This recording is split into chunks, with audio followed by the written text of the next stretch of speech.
এটা ছিল কালকের ব্লগ। কালকে বিকেলবেলা বসে যখন একটু বোর ফিল করছিলাম, তখন ভাবলাম কি গেস্ট রুমের বেডের বেডশিটটা একটু চেঞ্জ করে নিই।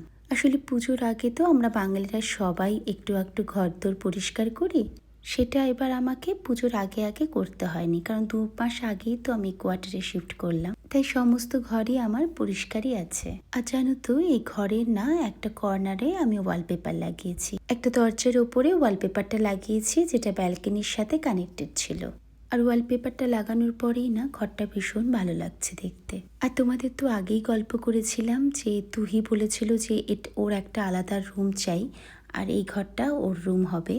তো যখন টাপ্পু রুমটা সাজানো হয়, তখন তুহি বলে যে দিদিয়ার রুম এত সুন্দর সাজানো হয়েছে, আমি আর এই রুমটা নেব না, আমি এখন দিদিয়ার রুমেই থাকবো।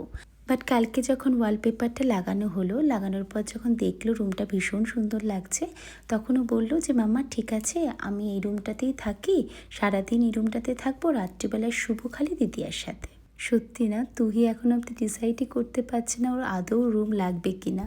আজকালকার বাচ্চাদের অবস্থা ভাবো, 10 বছর বয়স ওর নাকি আলাদা রুম চাই।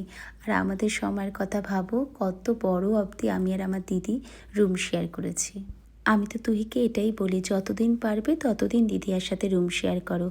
একবার দিদিয়া যখন বাইরে চলে যাবে, তখন কিন্তু আর তুমি দিদিয়ার সাথে রুম শেয়ার করতে পারবে না। যেমন আমি দেখো, মিমির সাথে কি এখন রুম শেয়ার করতে পারি? ইচ্ছে থাকলেও পারি না।